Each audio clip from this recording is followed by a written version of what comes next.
नमस्कार,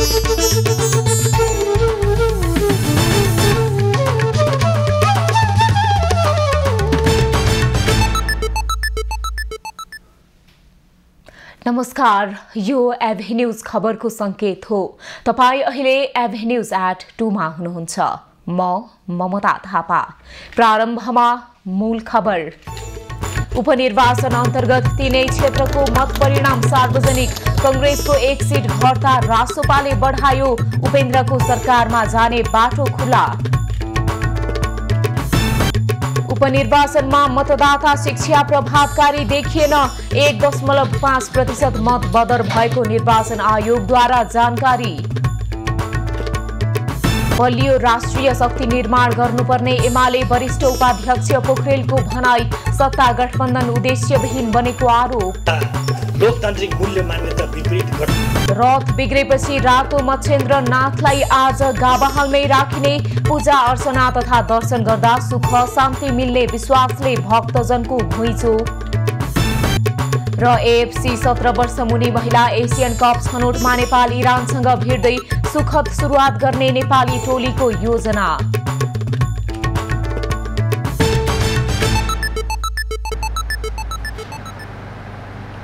अब खबरको सिलसिला प्रारम्भ गरौं यादव विजय सम्बन्धी प्रसंगबाट। बारा निर्वाचन क्षेत्र नम्बर 2 बाट जनता समाजवादी पार्टीका उम्मेद्वार उपेन्द्र यादव विजयी भएका छन्। उनले 28,414 मत प्राप्त गरी विजयी भएका हुन्। उनका निकटतम प्रतिस्पर्धी जनमत पार्टीका उम्मेद्वार शिवचन्द्र कुशवाहाले 23,334 मत प्राप्त गरेका हुन्। यादव 5,080 मतको अन्तरमा विजयी भएका हुन्। नेता यादवले मतगणनाको सुरुवातदेखि नै अग्रता कायम गरेका थिए। तेस्रो स्थानमा नेकपा एमालेका पुरुषोत्तम पौडेलले 10,216 मत ल्याएका छन्। राष्ट्रिय स्वतन्त्र पार्टी रासोपाका रमेश प्रसाद खरेल 2,829 मतका साथ चौथो स्थानमा कायम भएका छन्। 1,05,248 मतदाता रहेको यस निर्वाचन क्षेत्रमा 69,107 मत खसेको थियो। त्यसमध्ये 37,049 पुरुष र 32,058 महिलाको मत खसेको थियो। वैशाख 10 गते भएको उपनिर्वाचनमा 65.66% मतदान भएको थियो। यसअघि मङ्सिर 4 गते भएको संघीय निर्वाचनमा बारा 2 बाट निर्वाचित रामसहाय प्रसाद यादव उपराष्ट्रपति निर्वाचित भएपछि उपनिर्वाचन भएको हो। वैशाख 10 गते भएको उपनिर्वाचनमा सत्तारूढ गठबन्धनका साझा उम्मेद्वार यादव विजयी हुने एक्लो उम्मेद्वार हुन्। तनहुँ र चितवनमा भएको उपनिर्वाचनमा भने राष्ट्रिय स्वतन्त्र पार्टीका उम्मेद्वार डाक्टर स्वर्णिम वाग्ले र रवि लामिछाने विजयी भइसकेका छन्। वैशाख 10 को उपनिर्वाचनमा कुल 1.5% मत बदर भएको छ। निर्वाचन आयोगले जारी गरेको तथ्याङ्क अनुसार कुल खसेको मतको 1.5% मत बदर भएको हो। आयोगका अनुसार सबैभन्दा बढी मत तनहुँ 1 मा बदर भएको छ। यस क्षेत्रमा कुल मतदाता 1,23,305 रहेकोमा 65,316 मत खसेको थियो, जसमध्ये 64,135 मत सदर र बाँकी 1,181 मत भने बदर भएको छ। यस्तै चितवन 2 मा कुल मतदाता 1,24,695 रहेकोमा 78,664 मत खसेको थियो। सो क्षेत्रमा 77,466 मत सदर र 1,198 मत भने बदर भएको छ। सो बदर मत भनेको 1.52% हो। त्यस्तै बारा 2 मा कुल मतदाता 1,05,248 मध्ये 69,022 मत खसेको थियो। सो मत मध्ये 68,192 मत सदर र 830 मत भने बदर भएको छ। बारामा बदर मत 1.20% रहेको छ। तीनवटै क्षेत्रमा कुल 2,13,002 मत खसेको थियो। त्यसमध्ये 2,09,793 मत सदर भएको छ। त्यस्तै 3,902 मत बदर भएको छ। उपनिर्वाचनमा तनहुँ 1 मा राष्ट्रिय स्वतन्त्र पार्टीका स्वर्णिम वाग्ले, चितवन 2 मा राष्ट्रिय स्वतन्त्र पार्टीकै रवि लामिछाने र बारा 2 मा जनता समाजवादी पार्टीका उपेन्द्र यादव निर्वाचित भएका छन्। उपचुनावमा नेपाली कांग्रेसले 1 क्षेत्र गुमाएको छ भने राष्ट्रिय स्वतन्त्र पार्टी रासोपाले 1 क्षेत्र थपेको छ। यस्तै जसपाका अध्यक्ष उपेन्द्र यादवको संसद छिर्ने चाहना पनि पूरा भएको छ। आज संसदीय सुनवाई समिति गठन हुने भएको छ। संघीय संसदको संयुक्त समितिका रूपमा रहेको सुनवाई समितिमा आज प्रतिनिधि सभाबाट 12 जना सदस्यको मनोनयन हुने भएको छ। 15 सदस्यीय सुनवाई समितिमा प्रतिनिधि सभाबाट 12 र राष्ट्रिय सभाबाट 3 जना रहने संवैधानिक व्यवस्था छ।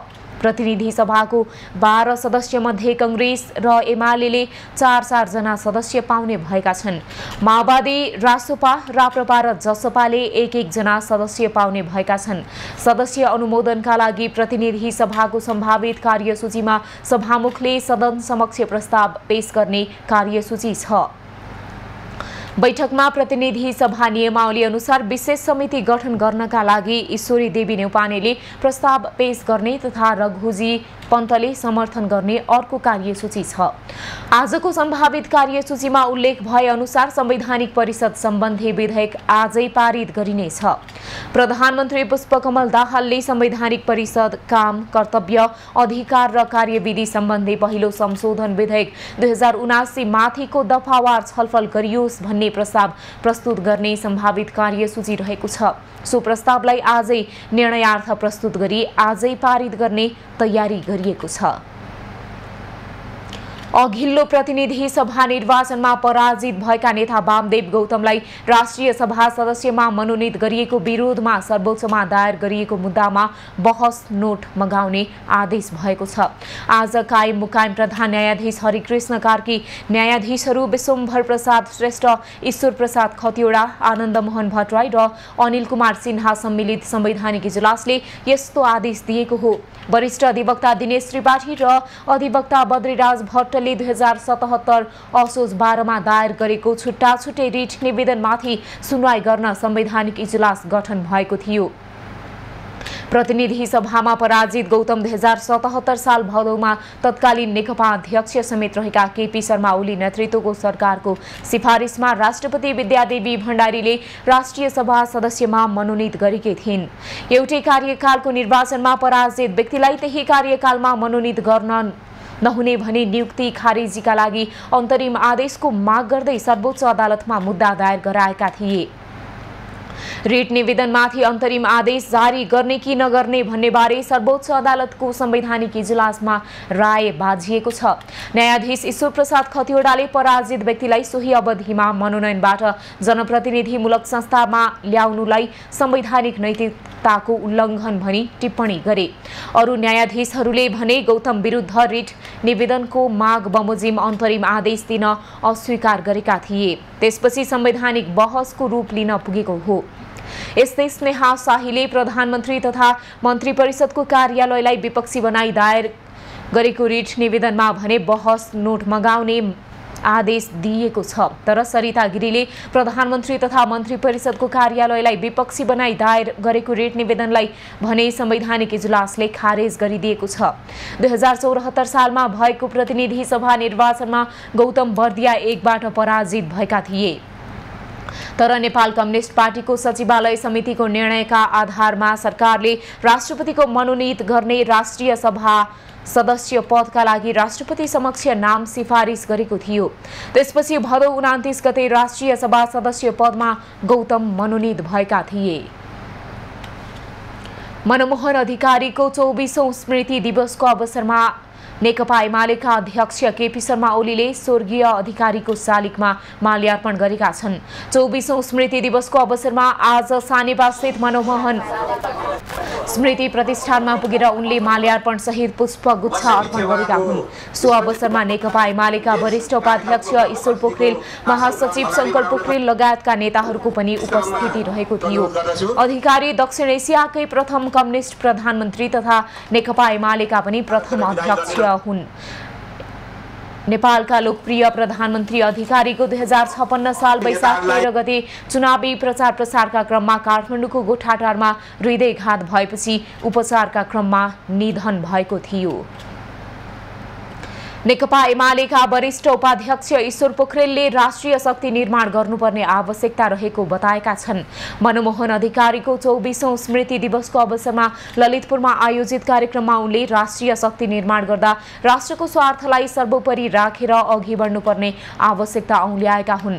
वरिष्ठ उपाध्यक्ष पोखरेलले वर्तमान गठबन्धन सिद्धान्तविहीन, उद्देश्यविहीन र लोकतन्त्रको मूल्य मान्यता विपरीत रहेको समेत आरोप लगाए।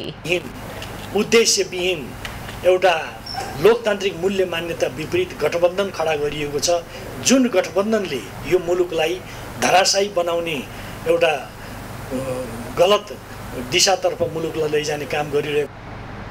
वरिष्ठ उपाध्यक्ष पोखरेलले गठबन्धन सरकारले मुलुकलाई धराशायी बनाइरहेको र गलत दिशातर्फ लगिरहेको उल्लेख गरे। नेकपा एमालेका अध्यक्ष केपी शर्मा ओली 4 दिनका लागि कोशी प्रदेशका विभिन्न जिल्लामा कार्यक्रममा व्यस्त हुने भएका छन्।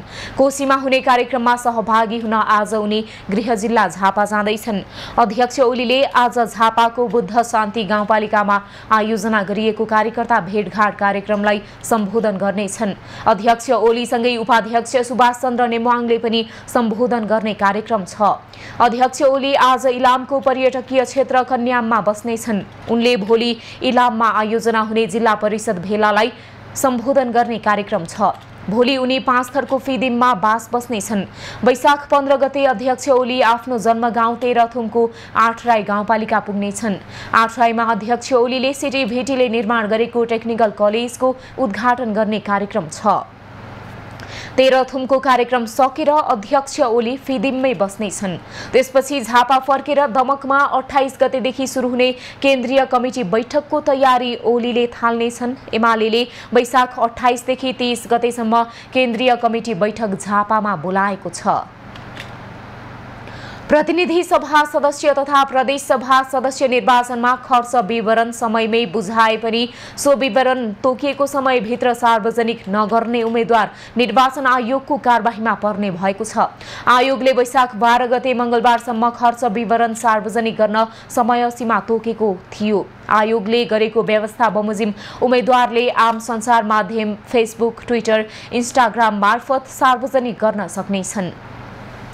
सार्वजनिक गरेको प्रमाण सहितको जानकारी सम्बन्धित उम्मेद्वारले आफ्नो प्रदेश, जिल्ला निर्वाचन कार्यालयलाई दिनुपर्ने छ। सो अवधिभित्र खर्च विवरण सार्वजनिक नगर्ने उम्मेद्वारमाथि निर्वाचन कसुर तथा सजाय ऐन बमोजिम कारबाही हुन सक्ने आयोगको भनाइ छ। आयोग पदाधिकारीले निर्णय गरेपछि मात्रै जरिवाना तोकिनेछ। निर्वाचन कसुर तथा सजाय ऐनमा विवरण सार्वजनिक नगर्ने राजनीतिक दल वा उम्मेद्वारलाई आयोगले 15,000 रुपैयाँसम्म जरिवाना गरी विवरण सार्वजनिक गर्न आदेश दिन सक्ने उल्लेख छ। सो समय सीमा भित्रमा विवरण सार्वजनिक नगर्ने पटक्कै पछि 15,000 रुपैयाँ जरिवाना गर्न सकिने ऐनले व्यवस्था गरेको छ। गत मङ्सिर 4 को सम्पन्न प्रतिनिधि सभा सदस्य तथा प्रदेश सभा सदस्य निर्वाचनमा उम्मेदवारी दिएका 5,561 जनाले निर्वाचन खर्च विवरण समयमै बुझाएका थिए। प्रतिनिधि सभातर्फ 37 र प्रदेश सभातर्फ 37 गरी 74 जनाले निर्वाचन खर्च विवरण नबुझाएको आयोगले जनाएको छ। निर्वाचन परिणाम घोषणा भएको 35 दिनभित्र बुझाउनुपर्ने कानुनी प्रावधान छ। राष्ट्रिय स्वतन्त्र पार्टीका सभापति रवि लामिछानेले आफूमाथि भएको चौतर्फी प्रहार र लाञ्छनाको जवाफ चितवन 2 का जनताले दिएको बताएका छन्। आज बिहान सामाजिक सञ्जाल मार्फत मतदातालाई धन्यवाद दिँदै उनले विजेता भएपछि निर्वाचन क्षेत्रका सबै नागरिकको जनप्रतिनिधि हुने मान्यतामा सधैँ प्रतिबद्ध हुने बताएका हुन्। सभापति लामिछानेले चितवन 2 सहित देशैभर गर्नुपर्ने काम धेरै रहेकाले सम्पूर्ण जनताको समर्थनमा मुलुकलाई समृद्ध बनाउने अभियानका अवरोध तोड्न इमानका साथ लागिरहने पनि उल्लेख गरेका छन्। उनले तनहु 1 बाट निर्वाचित पार्टीका उम्मेद्वार सोनिम वाग्लेको पक्षमा तनहुमा उभार सिर्जना गर्ने मतदातालाई पनि धन्यवाद ज्ञापन गरेका छन्। लामिछानेले 12/2 मा यसपटक व्यक्त भएको स्नेहले अर्को अभ्यासमा परिणाम दिनेमा विश्वास व्यक्त गरेका छन्। उपनिर्वाचनमा राष्ट्रिय स्वतन्त्र पार्टीप्रति व्यक्त भएको जनमतले आफूहरूलाई थप गम्भीर, जिम्मेवार र नागरिक मैत्री बन्न उत्प्रेरित गरेको उनको भनाइ छ। गत मङ्सिर 4कै चुनावबाट प्रतिनिधि सभा सदस्यमा निर्वाचित लामिछाने नागरिकता मुद्दाका कारण पदबाट हट्न बाध्य भएका थिए। सोही कारण रिक्त पद पूर्तिका लागि यही वैशाख 10 गते चितवन 2 मा गरिएको उपनिर्वाचनमा मङ्सिरको चुनावमा भन्दा 5000 बढी मत ल्याएर पुनः लामिछाने नै विजयी भएका हुन्। केन्द्रदेखि वडासम्म संरचना स्थापित गरिसकेका कांग्रेस एमाले लगायतका दललाई पछि पार्दै नयाँ राजनैतिक दलका उम्मेद्वार उपनिर्वाचनमा विजयी भएका छन्। उपनिर्वाचन भएका 3 निर्वाचन क्षेत्रमध्ये 2 स्थानमा नयाँ राजनैतिक दलले जित निकालेका हुन्। उपनिर्वाचनको मत परिणामलाई हेर्दा नयाँ दलप्रति आम जनताको निकै आकर्षण देखिएको छ। यही वैशाख 10 मा भएको उपनिर्वाचनका 3 क्षेत्रमध्ये तनहुँ क्षेत्र नम्बर 1 र चितवन क्षेत्र नम्बर 2 मा राष्ट्रिय स्वतन्त्र पार्टीका उम्मेद्वार विजयी भइसकेका छन्। 12 क्षेत्र नम्बर 2 मा पनि दोस्रो र चौथो स्थानमा नयाँ पार्टीका उम्मेद्वारले प्रतिस्पर्धा गरिरहेका छन्। नयाँ राजनीतिक दलका उम्मेद्वारहरूले जित मात्रै निकालेका छैनन्, पुराना राजनीतिक दललाई निकै पछाडि छाडेका छन्। उपनिर्वाचनको परिणामबाट पुराना दलप्रति आम जनताको वितृष्णा छ भन्ने पुष्टि भएको राजनीतिक विश्लेषक बताउँछन्। परम्परागत सोचबाट चाहिँ बाहिर आउन नसकेको उम्मेदवार पनि त्यही उम्मेदवार जसले राम्रो काम गर्न सकेको छ सकेको छैन, जनताले मन पराएको छ छैन भन्ने कुराहरू नहेर्ने, स्थानीय स्तरमा उनको चाहिँ के कस्तो चाहिँ अवस्था छ, जनसमर्थन कस्तो छ भन्ने पनि नहेर्ने र चाहिँ के छ भने हामीले दिएपछि हामीले गरेपछि किन मान्दैन भन्ने जुन सोच छ। लामो समयदेखि नेपालको राजनीतिमा जरा गाडेर बसेका र ओडादेखि घर घरसम्म संरचना पुर्याएका कांग्रेस र एमाले लगायतका दल पनि उपनिर्वाचनमा निकै पछाडि परेका छन्। यसबाट कांग्रेस एमाले लगायतका दलले आम जनताले परिवर्तन चाहिरहेको रूपमा बुझ्नुपर्ने राजनीतिक विश्लेषक बताउँछन्। आफूलाई कुन रूपमा सुधार्ने वा सुध्रिने भनेर कस्तो पाठ सिक्ने वा नसिक्ने भन्ने कुरा उहाँहरूले सोच्ने कुरा हो। हिजोको नेपाल छैन भनेर बुझ्नु जरुरी छ। हिजोको नेपाल छैन, हिजोको नेपाल भूगोलमा छ, तर यथार्थमा जो नागरिकको सोचमा हिजोको नेपाल छैन। त्यो बुझ्दियो भने पुग्छ। पुराना राजनीतिक दलले अगाडि सारेका राजनीतिक एजेन्डा र सिद्धान्त प्रति नै आम जनताको चासो नरहेको कतिपयको बुझाइ छ। व्यक्तिलाई नपत्याएको जो त्यहाँ चुनावमा जानुभएको थियो उहाँहरूलाई नपत्याएको भन्दा पनि मूलधारका राजनीतिक दल, खास गरी कांग्रेस एमाले माओवादी जस्ता राजनीतिक दललाई नपत्याएको हो, त्यो दलको नेतृत्वलाई नपत्याएको हो, त्यो दलका आजका मितिसम्म जनताका बीचमा उहाँहरूले सार्नु भएको एजेन्डालाई नपत्याएको हो, उहाँहरूले कार्यान्वयन गर्नुहुन्छ भन्ने पाटोलाई नपत्याएको हो, उहाँहरूको भिजनलाई नपत्याएको हो। राजनीतिमा देखिएको व्यक्तिवाद, परिवारवाद र भ्रष्टाचारबाट जनता दिन प्रतिदिन निराश बनिरहेका छन्। यस्तो अवस्थामा भर्खरै उदाउँदै गरेका राजनीतिक दलले केही आशा जगाउन खोजेको जस्तो देखिएको छ। यी नयाँ दलप्रति आम जनताको रुझान कति दीर्घकालीन समयसम्म हुन्छ त्यो भने अहिले नै अनुमान गर्न कठिन छ। नेकपा एकीकृत समाजवादीका अध्यक्ष माधव कुमार नेपालले दलहरूले आफ्ना कमी कमजोरी सुधारे मात्रै जनताले विश्वास गर्ने बताएका छन्। मंगलबार नयाँ बानेश्वर स्थित संसद भवन बाहिर उपनिर्वाचनको परिणामको सन्दर्भमा सञ्चारकर्मीहरूसँग कुराकानी गर्दै अध्यक्ष नेपालले जनताको झुकाव कसैप्रति हुने र कसैप्रति नहुने किन भइरहेको छ भन्ने विश्लेषण गरेर दलहरूले आफूलाई सुधार्नुपर्ने बताएका हुन्। उनले यथास्थितिमा जनताले कसैलाई पनि विश्वास नगर्ने जिकिर गरे। निर्वाचनले दिने परिणामको बारेमा विश्लेषण गर्नुपर्दछ। जनताका झुकावहरू कसैप्रति किन गइरहेको छ, कसैप्रति किन छैन भन्ने यस बारेमा राम्रो ढङ्गले विश्लेषण गरेर आफूमा के कमी कमजोरी रहेका छन् त्यसलाई सुधार्ने दिशामा अगाडि बढ्नुपर्छ।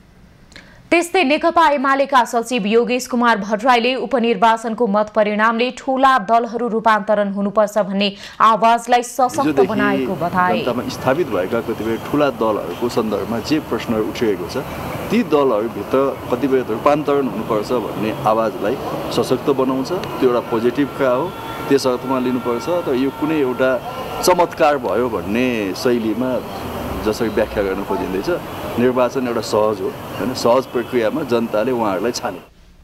नेपाली कांग्रेसका सांसद रामहरि खतिवड़ाले ठूला दलहरूले युवाको भावनालाई किन बुझ्न सकेनन् भन्ने विषयमा छलफल हुनु आवश्यक रहेको बताए। जनतासँग हामी किन पुग्न टच हुन सकेनौँ, युवासँग किन टच हुन सकेनौँ, युवाको भावनालाई किन बुझ्न सकेनौँ, किन हाम्रो अनुहारलाई जनताहरूले मन पराएनन् भन्ने कुरामा पार्टीभित्र वृहत छलफल गरेर अब आगामी दिनमा जाने प्रयासमा हामी छौँ। त्यस्तै राष्ट्रिय स्वतन्त्र पार्टीका प्रमुख सचेतक सन्तोष परियारले उपनिर्वाचनको परिणामले आफ्नो पार्टीप्रतिको भ्रम र आक्रमणलाई चिरेको यो हाम्रो लागि एउटा महत्त्वपूर्ण परिणाम हो। यसले राष्ट्रिय स्वतन्त्र पार्टीप्रति जुन किसिमको भ्रमहरू फैलाइएको थियो, राष्ट्रिय स्वतन्त्र पार्टीलाई जसरी आक्रमण भइरहेको थियो त्यसलाई पनि चिरेको छ जस्तो लाग्छ। त्योभन्दा ठुलो कुरा नेपाली जनताहरू परिवर्तनको पक्षमा छन्, नेपाली जनताहरू युवाहरूको पक्षमा छन्, नेपाली जनताहरू यो देशको समान विकासमा विश्वास गर्छन् भन्ने कुरा लाग्छ मलाई। त्यस्तै नेकपा माओवादी केन्द्रका सांसद माधव सापकोटाले उपनिर्वाचनको मत परिणामले ठूला र पुराना पार्टीहरूलाई चुनौती खडा गरेको भन्दै आफ्नो जीवनशैली र कार्यशैलीका बारेमा गम्भीरतापूर्वक सोच्नुपर्ने बताए। खबरको सिलसिला अझै जारी छ, हामीसँगै रहनुहोला। अब बाँकी प्रसङ्ग। अपाङ्गता भएकाहरूलाई समाजले समान व्यवहार गर्न सकिरहेको छैन। यस्तो परिवारमा परेका समस्यालाई प्रदेश सरकार स्थानीय तहले समन्वय गर्नुपर्छ। भोजपुरमा करुणा फाउन्डेसनले स्थानीय तहसँगको सहकार्यलाई बढाउँदै लगेको छ। अपाङ्गताको क्षेत्रमा भोजपुर जिल्लामा करुणा फाउन्डेसन प्रदेश सरकार र स्थानीय तहको साझेदारीमा भइरहेको काम प्रभावकारी बनेको छ। खास गरेर अपाङ्गता रोकथाम तथा अपाङ्गता भएकाहरूलाई पुनर्स्थापना गर्न सहज भएको छ। स्थानीय स्तरमा सञ्चालन भएका स्वास्थ्य सचेतना तथा विभिन्न क्रियाकलापले शिशुको जन्मजात हुने अपाङ्गता रोकथाममा समेत प्रभावकारी बनेको छ।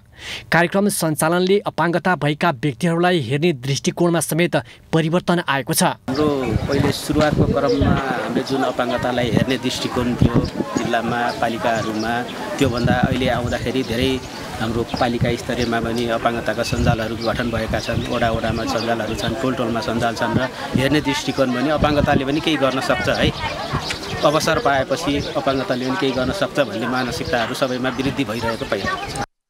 अपाङ्गता रोकथाम तथा पुनर्स्थापना कार्यक्रम अन्तर्गत यहाँका अपाङ्गता भएका मानिसहरूको पहिचान गरेर परिचय पत्र वितरण, आवश्यकताको आधारमा उपचारको व्यवस्था, सहायक सामग्री वितरण तथा गर्भवती महिला र बच्चा पाउने योजना बनाएका दम्पतिलाई आवश्यक औषधि, गर्भजात सम्बन्धी घुम्ती शिविर लगायतका काम भइरहेका छन्। स्थानीय स्तरलाई लक्षित गरेर सञ्चालन भएको कार्यक्रम प्रभावकारी रहेको स्थानीय तहहरूले बताएका छन्। शिविर हुँदाखेरि एकदमै राम्रो लागिरहेको छ सर। हामीलाई अब हाम्रो बच्चाहरूले अब हामीले कहाँ कहाँ पुर्याउनु पर्छ, अब यहाँ आएर सर यसरी शिविर दिइराख्नु भएको छ। हाम्रो बच्चाहरूलाई सेवा सुविधा हामी अब ठुलाहरूलाई पनि अब अशक्त व्यक्तिहरूलाई पनि अब यहीँ पाइराख्नु भएको छ, औषधि उपचार यहीँ पाउनु भएको छ। हामीलाई एकदमै खुसी छ सर।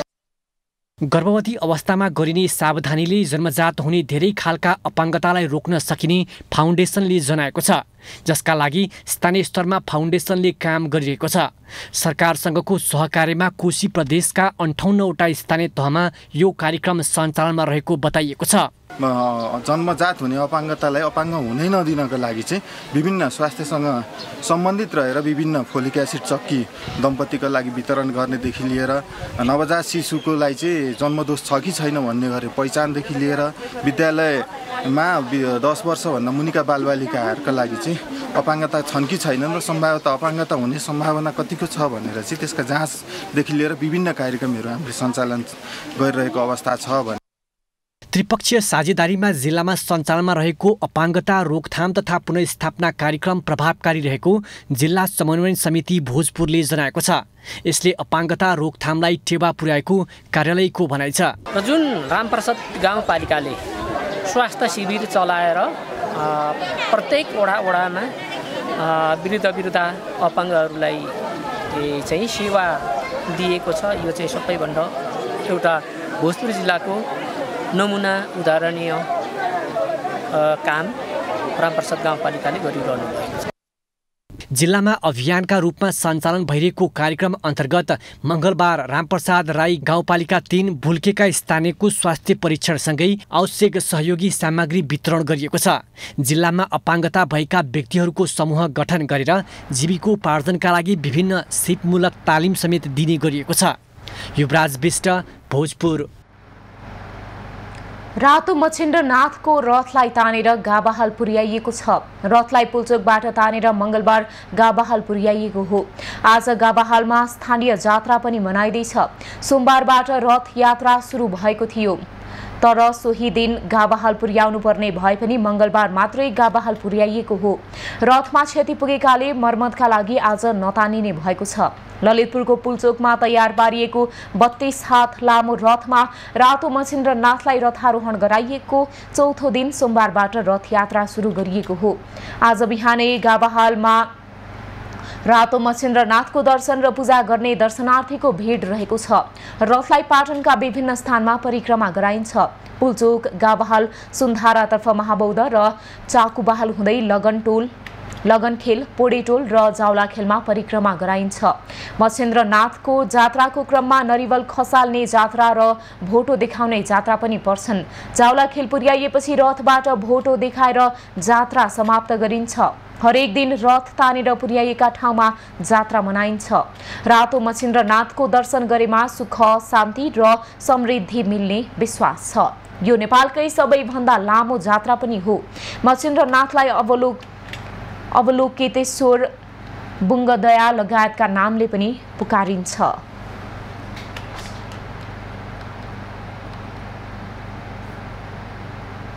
उदयपुरबाट लोपन्मुख अवस्थामा रहेको ध्वाँसे चितुवाको उद्धार गरिएको छ। बेलखा नगरपालिका 9 यशोदा खोला नजिकको जंगलमा घाइते अवस्थामा फेला परेको पोथी ध्वाँसे चितुवाको उद्धार गरिएको हो। घाइते अवस्थामा रहेको चितुवा वन कर्मचारीले फेला पारी उद्धार गरेको डिभिजन वन कार्यालय उदयपुरले जनाएको छ। चितुवाको औषधि उपचारपछि मङ्गलबार चितवनस्थित राष्ट्रिय प्रकृति संरक्षण कोष जैविक विविधता संरक्षण केन्द्र पठाइएको छ। वन क्षेत्रमा फेला परेको चितुवालाई भेटेरिनरी अस्पताल तथा पशु विज्ञ केन्द्र उदयपुर र कोसीटप्पु वन्यजन्तु आरक्षीको पशु विज्ञ चिकित्सकको टोलीले प्राथमिक उपचार गरी थप उपचार र संरक्षणका लागि चितवन पठाएको हो। ध्वाँसे चितुवा नेपालको संरक्षित तथा अति लोपन्मुख वन्यजन्तुको अनुसूची 1 मा रहेको छ। नेपालमा यसको संख्या करिब 400 र विश्वमा 3000 को हाराहारीमा मात्रै रहेको अनुमान छ। सुदूरपश्चिम प्रदेश अन्तर्गतको कञ्चनपुर जिल्लाको दोधारा चाँदनी नगरपालिकाका धेरै जसो बस्ती हिउँदमा पनि बाढी र डुबानको जोखिममा पर्ने गर्छन्। भारतीय पक्षले हिउँदमा पनि जोगबुढा नदीको हाइड्रो पावरमा प्रयोग भएको पानी खोलिदिने भएकाले केही बस्तीहरू वर्षभर नै डुबानको जोखिममा पर्ने गरेका छन्।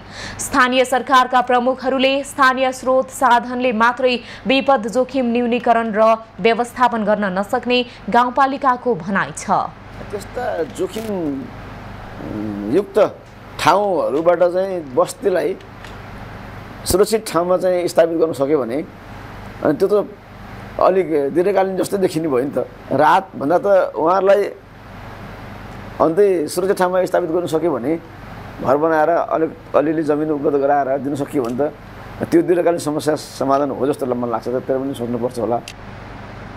विशेष गरेर वडा नम्बर 10 को कुतिया कबर, वडा नम्बर 3 को बडवाल टोल, 7 को कञ्चनभोज र 8 को सुन्दर नगर बस्तीहरू भारतसँगै जोडिएका छन्। कुतिया कबर जोगबुढा नदी पारी छ। अहिले जोगबुढामा आउजाउ गर्न झोलुङ्गे पुल बनेको छ, तर वर्षातको समयमा दुवैतर्फ जलमग्न भएपछि स्थानीयहरू डुबानको चपेटामा पर्ने गर्छन्। स्थानीय सरकारले भने वर्षेनी जोखिममा रहेका बस्ती सुरक्षित स्थानमा सार्न कुनै पहल गरेको देखिँदैन। भोजपुरको मुन्दुम पदमार्ग र साल्पा सिलिछो क्षेत्रको विकासका लागि 24 बुँदे संयुक्त संकल्प पत्र जारी गरिएको छ।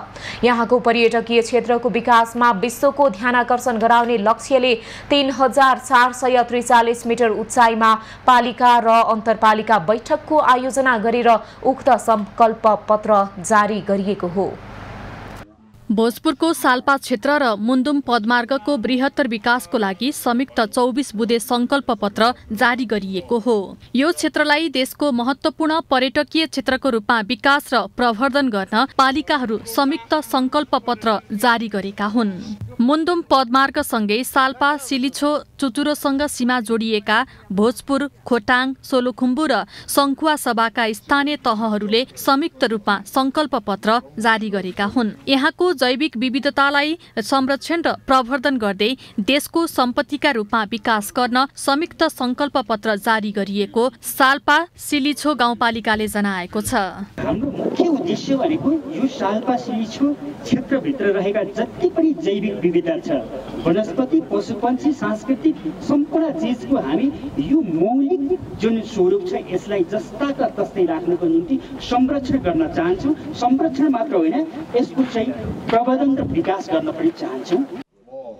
यो क्षेत्रको विकासको लागि 3443 मिटर उचाइमा रहेको साल्पा पोखरीमा गाउँपालिकाले पालिका र अन्तरपालिका बैठकको आयोजना गरेको हो। भोजपुरको सबैभन्दा उच्च स्थानमा रहेको साल्पा सिलिछो चुचुरोसँगै यो क्षेत्रको विकास गर्दै जलवायु परिवर्तन लगायत विविध विषयमा विश्वको ध्यानाकर्षण गराउन कार्यक्रम गरिएको हो। यहाँको समग्र क्षेत्रको विकासमा टेवा पुग्ने अपेक्षा गरिएको छ।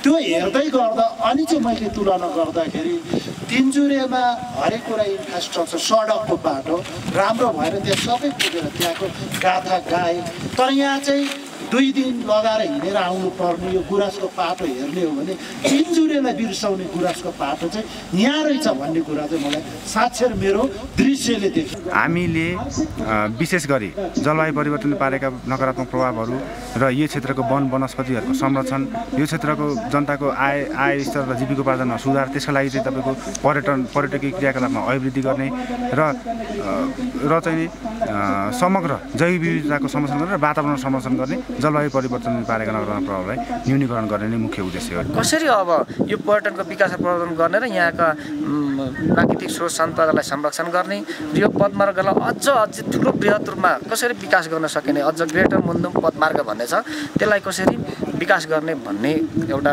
मलाई लाग्छ यो अन्तरपालिका छलफलको एउटा उद्देश्य रहेको छ। मुन्दुम क्षेत्रमा पर्यटनको उच्च सम्भावना रहेको औलाउँदै यस क्षेत्रलाई आय आर्जन र रोजगारीमूलक बनाउन रैथाने खाद्य वस्तुको प्रवर्धन गर्न प्रशासनले पनि आग्रह गरेको छ। यो बैठकले जे परिकल्पना गरिया चाहिँ अहिले हामीले यहाँ जुन संकल्प प्रस्तावहरूमा हामीले सुन्यौँ ती कुराहरू सम्पूर्ण चाहिँ कार्यान्वयन हुन्, ती कुराहरू पुरा हुन् भन्ने हाम्रो पनि अपेक्षा छ।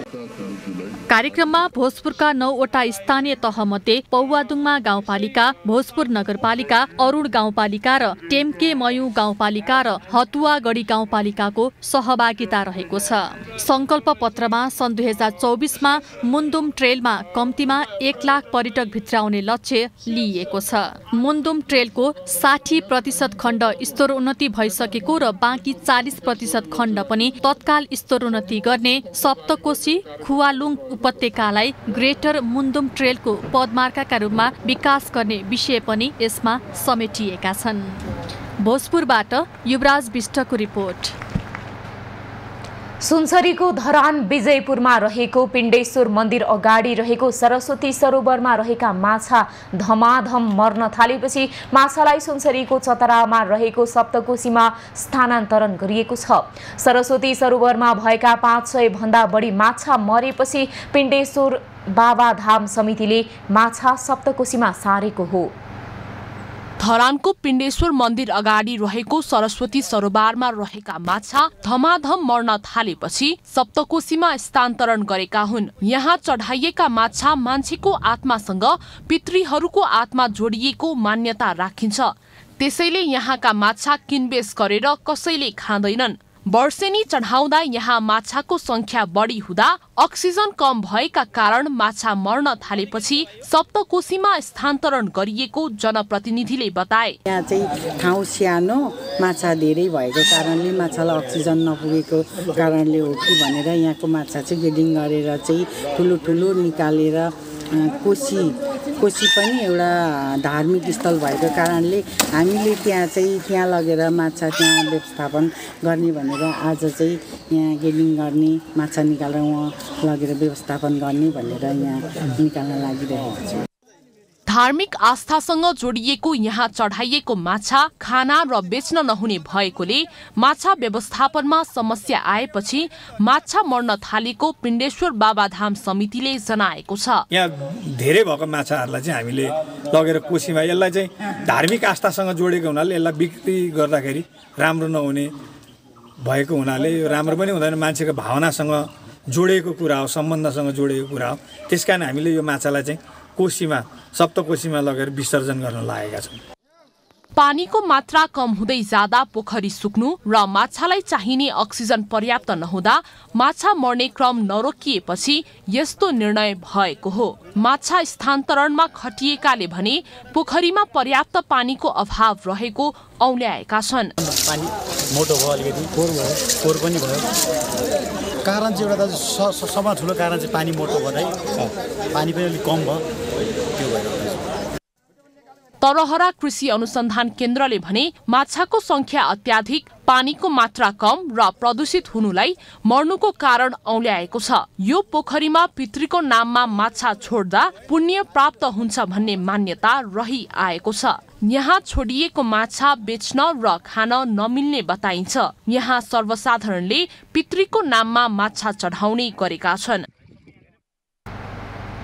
नेपालकै प्रसिद्ध धार्मिक स्थल सुपा देउरालीमा आउने धार्मिक पर्यटकको संख्यामा वृद्धि भएको छ। एक वर्ष पहिलाको तुलनामा आज भोलि आउने दर्शनार्थीको संख्यामा दोब्बर भन्दा बढीले वृद्धि भएको छ।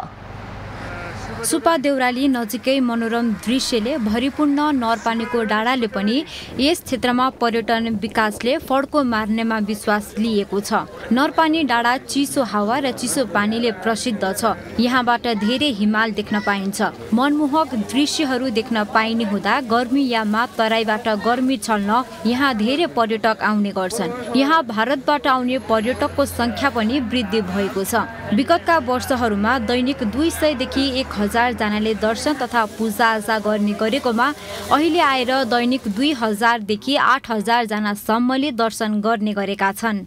महिना अथवा दिनहरूमा 50,000 सम्म पनि दैनिक भेटी गर्न सक्छौँ।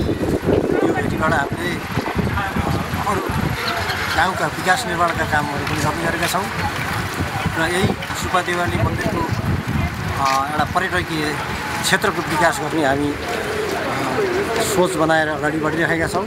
सन्धिखरको साथ खाचीकोटमा रहेको धार्मिक तथा ऐतिहासिक महत्त्व बोकेको सुपा देउराली मन्दिर पनि धेरै भेटी सङ्कलन हुने मन्दिर मध्येको एक हो। यहाँ उठेको भेटीबाट 2 वटा विद्यालय सञ्चालनसँगै विकास निर्माणका काम भइरहेका छन्।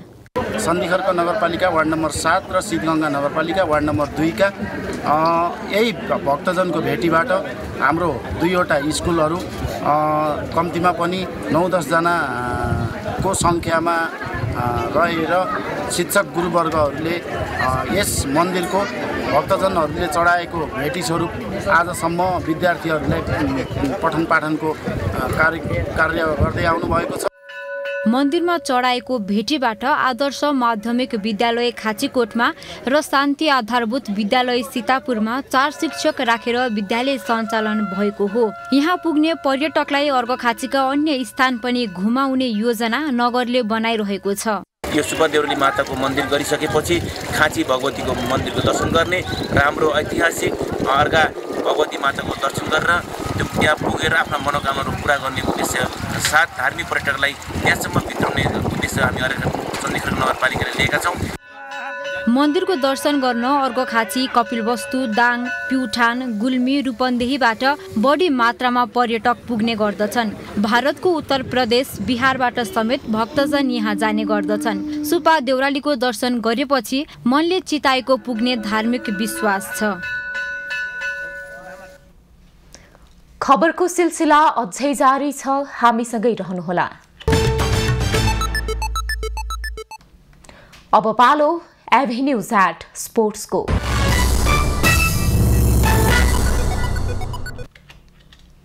एएफसी अन्डर 17 महिला एसियन कप छनौट अन्तर्गत पहिलो चरणको खेलमा नेपालले आज इरानसँग खेल्दैछ। समूह एसमा रहेको नेपाल र इरान बीचको खेल जोर्डनको प्रिन्स मोहम्मद स्टेडियममा बेलुकी 6:45 बजे हुनेछ। तुलनात्मक रूपमा बलियो टोली इरान विरुद्ध सुखद नतिजा ल्याउने लक्ष्यमा नेपाल छ। यस समूहको अर्को टिम आयोजक जोर्डनसँग नेपालले शुक्रबार प्रतिस्पर्धा गर्नेछ। समूह विजेता बन्ने टोली छनौटको दोस्रो चरणमा प्रवेश गर्नेछ। पहिलो चरणको छनौटमा सहभागी टिमलाई 8 समूहमा विभाजन गरिएको छ। हरेक समूहको विजेता दोस्रो चरणमा पुग्नेछन्, जहाँ 8 टिमलाई 2 समूहमा विभाजन गरिनेछ र दुवै समूहको शीर्ष 2 टोलीले अर्को वर्ष इन्डोनेसियामा हुने एएफसी अन्डर 17 महिला एसियन कपमा स्थान बनाउनेछन्। आयोजक इन्डोनेसियासँगै 2019 मा भएको प्रतियोगिताको विजेता जापान, उपविजेता उत्तर कोरिया र तेस्रो भएको दिन भने सिधै छनौट भइसकेका छन्। नेपाली अन्डर 17 महिला टोलीले यसपटक विष्णु गुरुङको प्रशिक्षणमा खेल्नेछन्। अब पालो खास खबरको।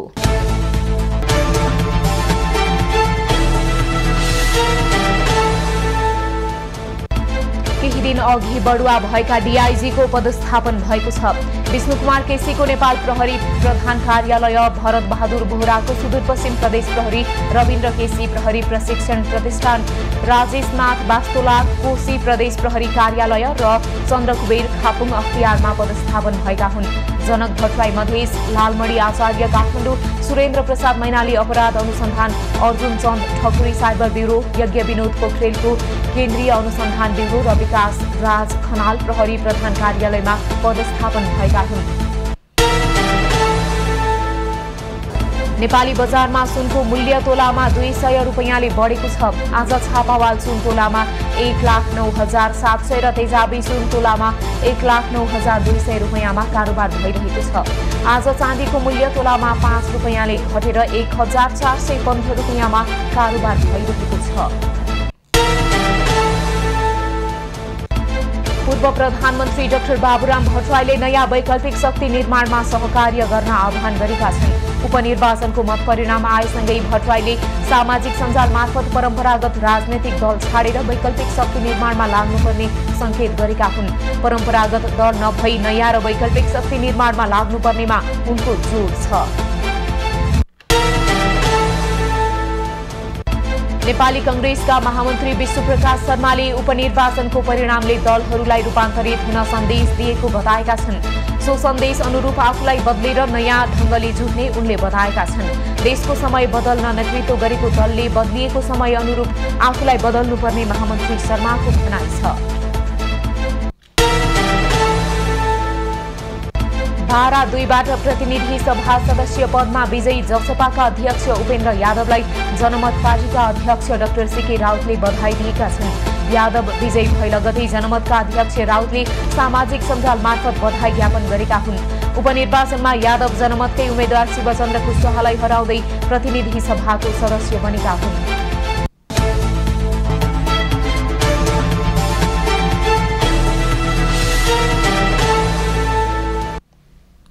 अब पालो एभेन्यूज एट मौसमको।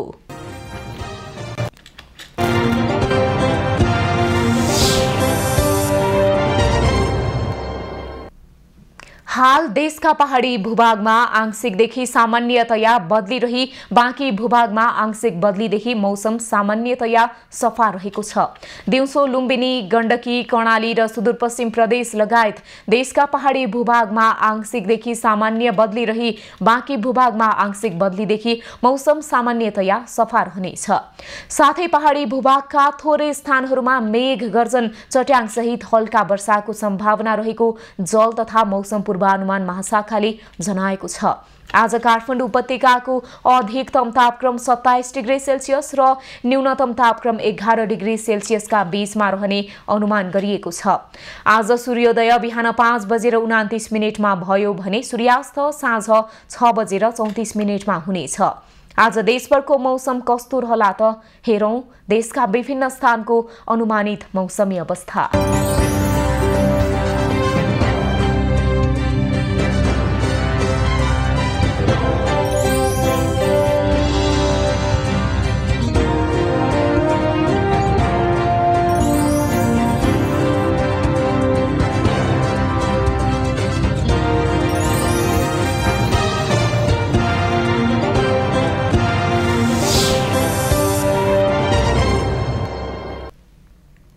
अहिलेलाई खबरको क्रम यति नै। एभी न्यूज खबरका यी सहित अन्य विस्तृत खबरका लागि www.avnews.tv लगइन गर्न सक्नुहुनेछ। युट्युब, फेसबुक र ट्विटरमा पनि हामीलाई फलो गर्न सकिनेछ। खबर भित्रको खबरका लागि हेर्दै रहनुहोला एभी न्यूज खबर। नमस्कार।